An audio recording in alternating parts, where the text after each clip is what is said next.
Thanks to Freakbase for that very fine funk introduction. That is Blizzard Lizard, our theme music here for Ask the Rules Guy.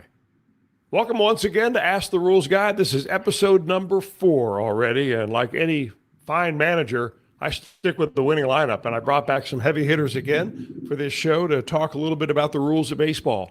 First out of the chute will be Rich Marazzi, and he visits runner interference. What should runners do when they're on base and a pop-up is in the infield? Did you know you have to get out of the way of the infielder trying to make the play? This applies, yes, to a foul ball and also to an infield fly. So we've got some Major League video that we're going to break down, and nobody does that any better than Rich Marazzi. We're looking forward to that segment. And then we go right into a pre-produced segment that we did a while back. I'm not sure if you've seen it yet or not, but it's certainly worth another look. That is about bat boy or ball boy interference.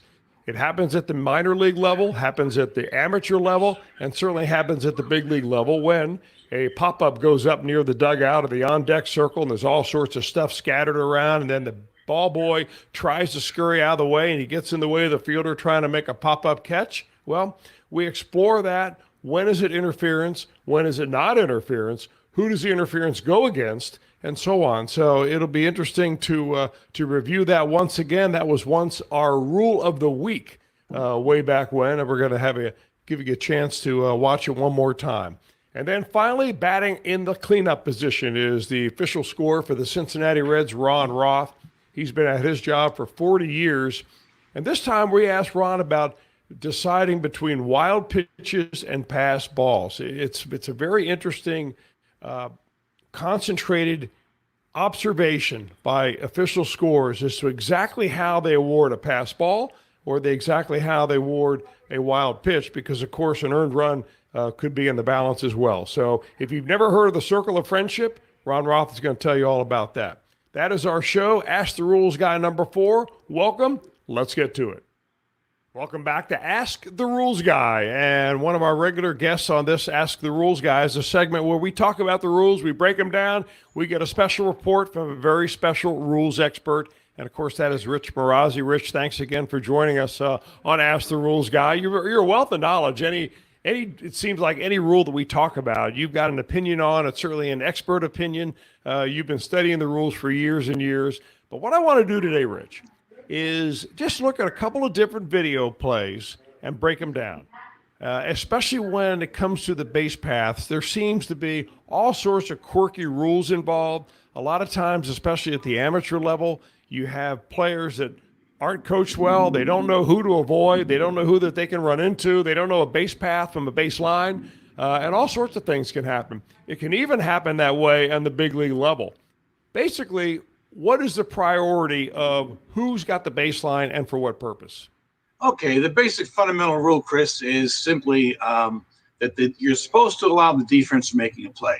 So the offense must relinquish to the defensive player. When the defensive player is attempting to field a batted ball, could be a ground ball or a fly ball, it is up to the offensive player to grant the right of way to the fielder. So rule number 1 simply is the fielder has the right of way initially, okay? So that's basically rule number 1. So the offensive player must avoid. So there's, as far as that's concerned, that's the rule number 1.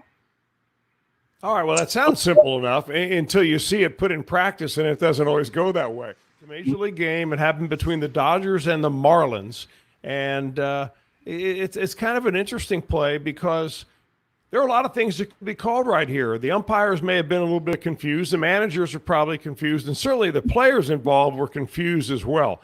Why don't you take us through this play right here as you see it, and it's Carlos Lee and Andre Ethier colliding at first base. Mm-hmm. Well, first of all, you have an infield fly situation here, infield fly rule, and the first base umpire does raise his arm. However, when the infield fly rule is called, the ball is not dead.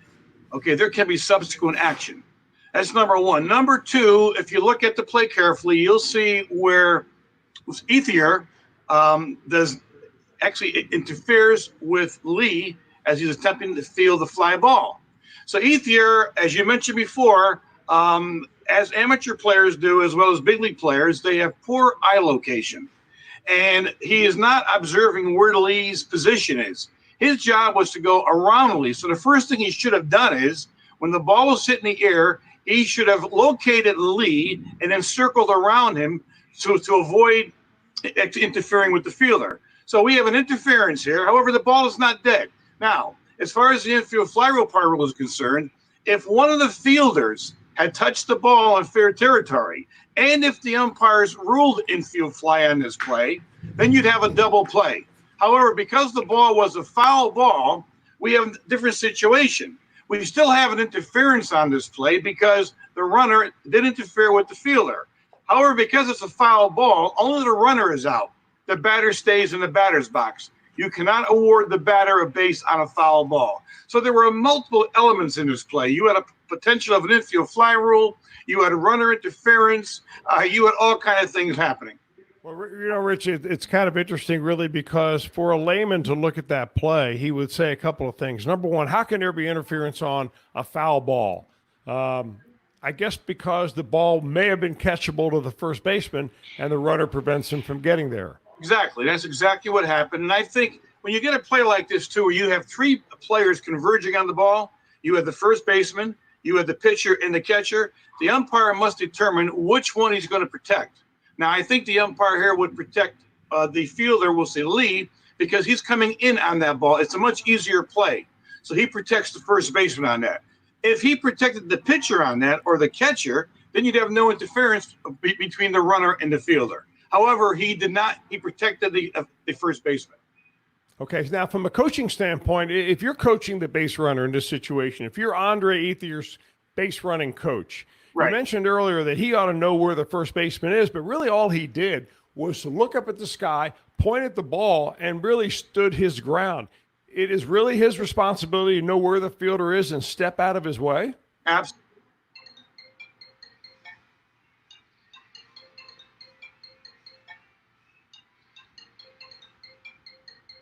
Absolutely. Absolutely. That's the basic fundamental rule in the game of baseball. Even though the fielder is going in his direction, he must be alert to that. And most ball players are not trained that way. They have to train to fixate their eyes on the ball, whether it's a batted ball they hit themselves or whether they're on the bases or whether they're in the field playing defense. Baseball players normally fixate on the ball, and that's a problem. You must fixate on the fielder or the runner at times to avoid these interference problems. Well, we fixate on getting the rules right on here and Ask the Rules Guy. We thank you again, Rich, for joining us. A wealth of information, wealth of knowledge. Always enjoy visiting with you about the rules. Good luck to you, and thanks for visiting with us on Ask the Rules Guy. Thank you, Chris. It is free to look up any rule on baseballrulesacademy.com. No sign up, no registration needed to look up the rules. Simply go to the search box, type in your keywords, and come up with the rule. MLB level, high school level, college level, USSSA, all the way down to Little League. It's also free to visit the forum area. If all you want to do is breeze in and read some of the articles, no problem right there. But if you want to participate, you must be a free member or a premium member. Our section of expert analysis is a compilation of more than 200 different studies, case studies, expert reports on plays that have happened in the major leagues and at other levels, and all interpreted by experts. If you want to learn and get the same reports that are delivered to major league teams, this is the place to go. Our premiums members, full access. Our free members, selected content. Our video library consists of more than 250 videos, learning videos shot with Major League umpire Ted Barrett and Chris Welsh, and a number of other experts that'll tell you how to get it all done by use of video. Our premium members, full access to each of these videos. Our free members, selected content. Our Academy courses are brand new and they are a big hit. We've got Academy courses for pro, high school, and other levels of rules, including quizzes and tests at the very end. If you're a full member, you get full access to each and every one of these courses. If you're a free member, you get selected content. Maybe you like to take interactive questionnaires and quizzes. Well, we've got that for you. At the end of each one of our lessons, there is a quiz where you can take an interactive quiz, get ranking, and find out how you did, and even compete for leadership ranking on our leaderboard. Premium members, full access, selected content for those free members. BaseballRulesAcademy.com. It will always be free to look up any rule. If you want our premium content, however, I suggest that you log on right now and take advantage of our big sale. Now 65% off our premium membership price. Thanks to Rich Marazzi for that very excellent breakdown of the tape, runner's interference on pop-ups in the infield. We'll be visiting a lot more in the future with Rich Marazzi because he just breaks it down so well. Of course, you can always log on to BaseballRulesAcademy.com. He's got plenty of videos. He's got tons of blog posts, special reports, case studies. Remember that Rich Marazzi is the MLB rules consultant for 17 different major league teams. And the same reports that he sends out to major league teams, you'll find right here on Baseball Rules Academy. All right, our next segment, bat boy, ball boy interference. Who gets in the way? Who gets called for interference? Let's take a look. Baseball Rules Academy presents Baseball Rule of the Week. Bat boy or ball boy interference. He didn't do it on purpose. Intentional? Accidental? Does it even matter? Let's take a look at bat boy interference. The answer is yes, it is interference if it is judged that the bat boy intentionally interfered. If the bat boy fields a thrown or a batted ball, if he intentionally kicks the ball, if he picks it up, or if he pushes the ball. It is not bat boy interference if the thrown or batted ball accidentally hits the bat boy, if there's no sign of intent, if he's trying to get out of the way but simply gets caught up in the play, if he unintentionally kicks the ball or accidentally drops something on the ball. Let's look at an example of bat boy interference. There's a pattern here. Look out! Oh, here, look out! Oh my! Oh, no. But Roberts hits one inside first and down the right field line. The ball boy touches the ball, and he should not have, oblivious to the fact that it was fair. So, if you do get bat boy interference, what's the penalty? The ball is dead, and the umpires will award the runner the base he would have made if the interference had not occurred. It's a judgment call on the part of the umpires. All intentional bat boy interference calls are treated like fan interference. Not bat boy interference. Oh, this poor kid had no clue what to do. He's going the wrong way right into Flores instead of trying to get out of the way. Oh, wow. And you see Flores' arm hits the arm. So remember that the rule book covers this in 6.01D. Bat boys are authorized to be on the field. The interference, if you're going to call bat boy interference, must be intentional. BaseballRulesAcademy.com. Your number one source for rules of the game. I hope you learned something right there from that little video of bat boy, ball boy interference. I didn't realize that it had to be intentional for it to be called. So really, you're on your own when you're an infielder hovering over near the dugout in the on-deck circle and the bat boy or ball boy. All right, our final segment of the day is Ron Roth comes in and he visits once again. Of course, Ron has been the official scorer for the Cincinnati Reds for the last 40 years, and he knows a lot about scoring in baseball. If you've never heard of the circle of friendship, well, Ron Roth's going to tell you exactly how that applies to deciding whether a pitch is a pass ball or a wild pitch. Welcome back again to the program. I get more and more people asking me about scoring plays. You're the expert on that. Today we talk about wild pitch, pass ball. I mean, sometimes it gets under the dander of a lot of people when that call goes one way or another, but you know for a fact that you've got certain parameters that you rule on when a ball gets by the catcher and it goes for either a pass ball or wild pitch. I always heard back in the day something called the circle of friendship. Could you describe that, and is that still relevant today?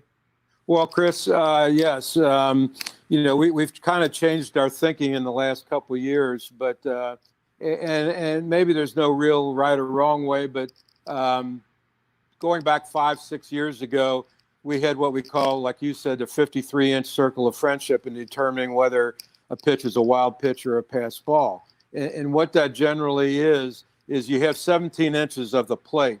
And if you go to the catcher's glove side, 23 inches, add the 17 inches of the plate, and then go over to the backhand, 13 inches, that adds up to 53 inches. And, if the pitcher throws that ball within that 53-inch circle of friendship, we go 24 inches high, then we expect the catcher to catch the ball. And if he doesn't and it gets by him, we're going to call it a pass ball. If he throws it outside that 53 inches, then we're going to go wild pitch. A ball that hits in the dirt in front of the catcher is always a wild pitch. It's too low. The rule says that, a pitch that's too high, too wide, too low is a wild pitch. In recent years, though, we've changed that thinking, and now we're going to basically 24 inches from the sternum. So wherever the catcher sets up, he goes 24 inches either way, 24 inches high, and a ball in the dirt. And if that ball is thrown within that 24 inches of the catcher's sternum, then we expect the catcher to catch the ball. And if he doesn't, it's going to be a pass ball.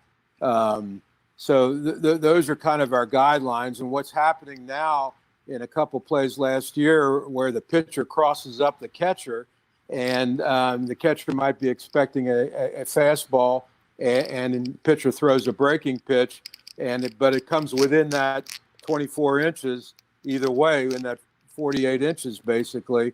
We expect the catcher to catch that ball because we can't really determine who crossed up who, whether the pitcher crossed up the catcher or the catcher just forgot what he put down. So if that ball gets thrown within that circle, it's going to be a pass ball if the catcher doesn't catch it.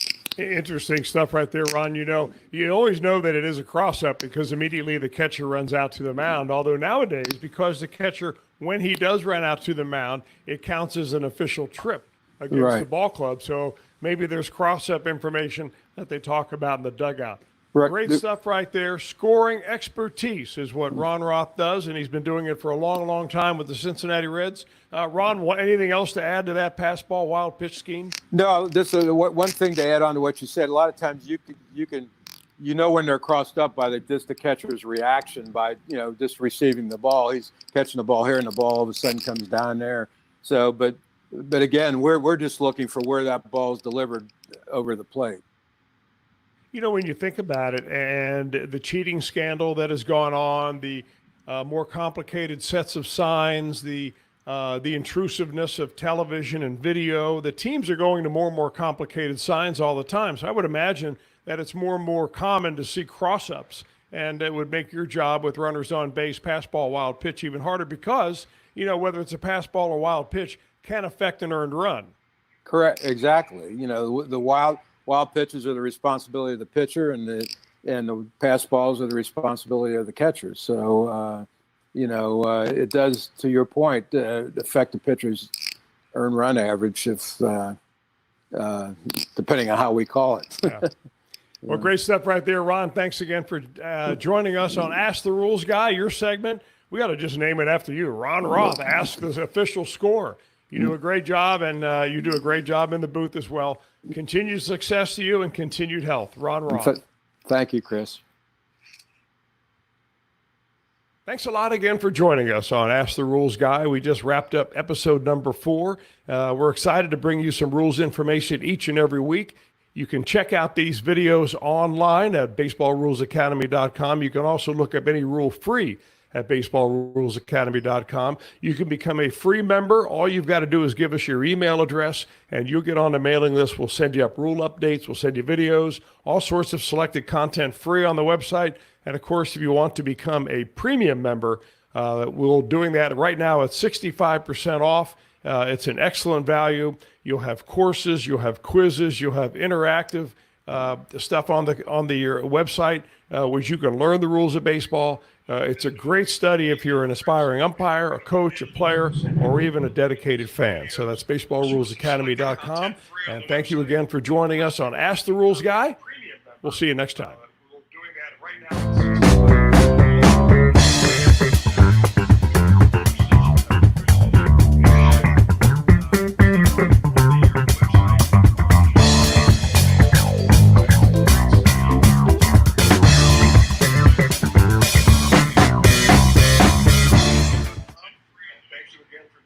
us on Ask the Rules Guy. We'll see you next time.